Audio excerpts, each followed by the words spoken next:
विपक्ष की सरकार का मतलब है अपोजिट भाजपा। 14 में जब आए तो 14 में इन्होंने कहा था हम विकास करेंगे, तो वो अग्निवीर योजना से उनके साथ भी छल कपट हुआ है, बच्चों के साथ भी। मैं कहता हूँ ना सभी हिंदू देशभक्त हैं, ना सभी मुस्लिम गद्दार।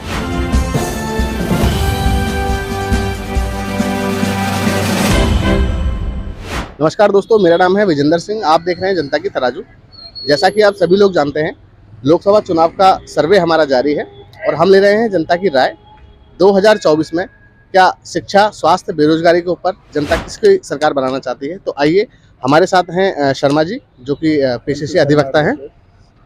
उनका पूरा नाम है MP शर्मा, पेशे से अधिवक्ता हैं और हम ले रहे हैं अधिवक्ता जी की राय 2024 में किसकी सरकार लाना चाहते हैं। नमस्कार। नमस्कार साहब। सर, हमारा सर्वे है 2024 में किसकी सरकार और किसकी सरकार के क्या फायदे? सरकार तो विपक्ष की आएगी जी, विपक्ष की सरकार। सर, फायदे बताइए, विपक्ष की सरकार आने पर क्या फायदे हो सकते हैं जनता को? विपक्ष की सरकार का मतलब है अपोजिट भाजपा। भाजपा सरकार ने देश में अव्यवस्था फैलाई है, सांप्रदायिकता फैलाई है। इन्होंने शुरू में जब आने से पहले कहा था कि सबको परखा बार बार, हमको परखो एक बार ये आए। तो अब जब ये जो है 2009 में आए, 14 में जब आए तो 14 में इन्होंने कहा था हम विकास करेंगे, और विकास के नाम पर ये जीरो। ये कहीं मुझे कोई भी भाजपा का आदमी ये गिना दे कि हमने विकास किया है, तो विकास के नाम पर इनका बिल्कुल जीरो है। ये लोग ये कहते हैं कि हमने विकास किया, सड़कों का जाल बिछा दिया। मैं कहता हूं अगर हम स्कूटर खरीदते हैं, मोटरसाइकिल खरीदते हैं या हम कार खरीदते हैं, हमारा रोड टैक्स पहले जमा होता है। रोड टैक्स किस बात का है? सड़क पर चलने का टैक्स है। जब हमने सड़क पर चलने का टैक्स दे दिया तो इन्होंने जो भी रोड बनाई उस रोड को इन्होंने फिर उस पर टोल टैक्स शुरू कर दिया। तो टोल टैक्स का क्या महत्व रह गया? जब हम जिसका एक बार पेमेंट कर चुके हैं, दोबारा पेमेंट हमसे क्यों लिया जा रहा है? इट मीन्स इन्होंने अपनी सड़क ना हो करके इन्होंने प्राइवेट सेक्टर को वो सड़क दे दी। प्राइवेट सेक्टर ने सड़क बनाई, वो टोल टैक्स लेंगे, वो अपनी भरपाई करेंगे। तो इन्होंने तो कुछ नहीं किया भाई, सड़क तो इनकी बनाई हुई है ना, फिर इनका क्या लेना देना रह गया?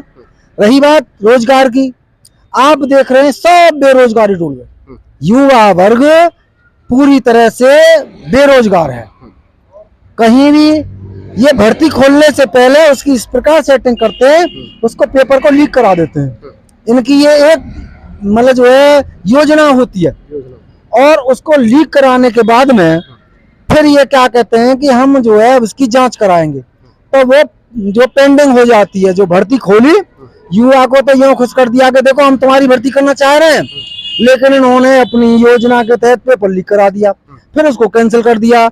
और जो युवक, बेरोजगार युवक हैं, उनसे ये फीस ले लेते हैं, उनको डबल मार पड़ती है। एक तो रोजगार नहीं मिला, ऊपर से उनकी पॉकेट और कटी, फीस उनसे गई और वो बेकार जो है पेंडिंग में पड़ गए। तो उनको तो खुश करते हैं इस प्रकार के तुम्हारी हम भर्ती निकाल रहे हैं और देखो उसकी जांच कर रहे हैं। जिन्होंने बेईमानी की है, जिन्होंने पेपर लीक किया है, उसके खिलाफ हम कार्रवाई करेंगे। जिसके पेपर के जो है ये खिलाफ कार्रवाई करते हैं तो उसकी जो है जब पेंडिंग में पड़ जाएगी तो क्या बेरोजगार युवक को कोई रोजगार मिला? इन्होंने फौज में भी क्या किया है? अब तक जो लोग जाते थे फौज में, सेवा करते थे देश की, और जब वो सेवा करते थे तो उन्हें तनख्वाह मिलती है, बेनिफिट मिलता है।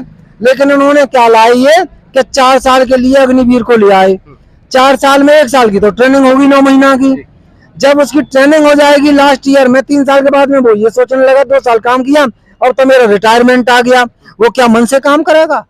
आपको जब ये पता चल जाए कि भाई मुझे यहाँ तक ये इतनी देर में मुझसे ये बाद में ये चीज छीन लेंगे, तो फिर आप उसका जो है कितनी केयर करोगे? आपके मन में हीन भावना आ जाएगी। अब हमारा कोई लेना देना तो है नहीं इससे। तो वो अग्निवीर योजना से उनके साथ भी छल कपट हुआ है, बच्चों के साथ भी। और जो इनके खिलाफ आवाज उठाता है उसको ये दबाते हैं। ये इनके प्राकरण, ये हर तरह से उसका समन करना चाहते हैं। उन लोगों ने इसका विरोध किया, सरकार का, कि ये गलत हो रहा है, तो उन लोगों के ऊपर इन्होंने लठ बजवाए और उनके ऊपर मुकदमा जारी कर दिए। उनके ऊपर मुकदमा होने के बाद में वो बच्चे आज कोई जेल की सजा काट रहा है, किसी पर मुकदमा चल रहा है, वो वैसे वंचित हो गए, वो नौकरी भी नहीं कर पाएंगे। तो इन्होंने यानी बेरोजगारों को तो पूरी तरह से ध्वस्त कर दिया, और बेरोजगारी इतनी बढ़ गई है, इस चरम सीमा पर आ गई है कि आज वो लूटपाट करने में मस्त हैं। साइबर जो है के प्रकार से माध्यम से वो लूटपाट कर रहे हैं, मोबाइल के माध्यम से लूटपाट कर रहे हैं। उनका मुख्य उद्देश्य ये रह गया है, जब भाई भूखा रहेगा आदमी, भूखा तो आदमी, हमने पहले भी पढ़ी थी, एक इंग्लिश में स्टोरी थी कि जब आदमी को भूख लगी थी तो उसने ब्रेड की चोरी करके वो भगा था। तो ये चोरी नहीं मानी जाती है। जब भूखा रहेगा तो बेचारा क्या करेगा, उसे कहीं से नहीं मिलेगा खाने के लिए, फिर वो व्यवस्था करता है, परंतु है तो अपराध।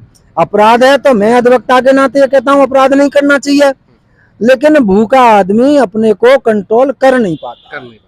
तो शर्मा जी, अभी आपने दो तीन मुझे जो मुद्दे गिनाए हैं, जैसे कि पेपर लीक का आपने जो मामला बताया है, योगी जी ने दावा किया है कि 6 महीने के अंदर अंदर हम लोग यही भर्ती बिना फीस के दोबारा से लेकर आएंगे। ये दावे, तो इसमें केंद्रीय सरकार का कोई लेना देना नहीं है, ये भर्ती तो राज्य सरकार के अंतर्गत है, और राज्य में अभी जो सरकार है बीजेपी की है।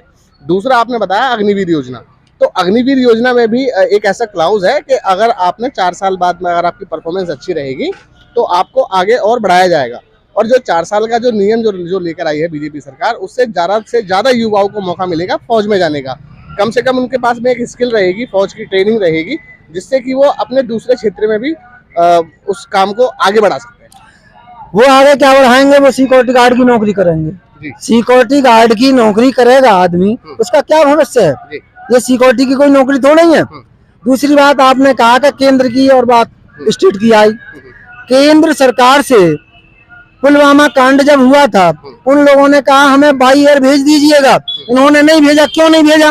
वो मांग रहे हैं कि हमें आगे खतरा है, हमें आप इस रास्ते से न जाएं, और वो कह रहे हैं नहीं इसी रास्ते से जाओगे। तो इसमें भी इनका जो प्लान है, ये वाली जो आपने ये जो हवाई रास्ते से जाना है या सड़क मार्ग से जाना है, ये रिपोर्ट आपने ये खबर कहाँ से सुनी है? ये तो बहुत काफी पहली रिपोर्ट है, कोई आज की तो है नहीं। ये सतपाल मलिक जी के बयान है। नहीं, वो भी पहले भी है, सतपाल मलिक जी ने जो बयान दिए हैं। नहीं, सत्यपाल मलिक जी तो राज्यपाल होने के बाद में जब वहाँ से हट गए हैं तब के बयान है। ये तो उसी समय लीक हो गई थी जिस समय वो पुलवामा कांड हुआ था।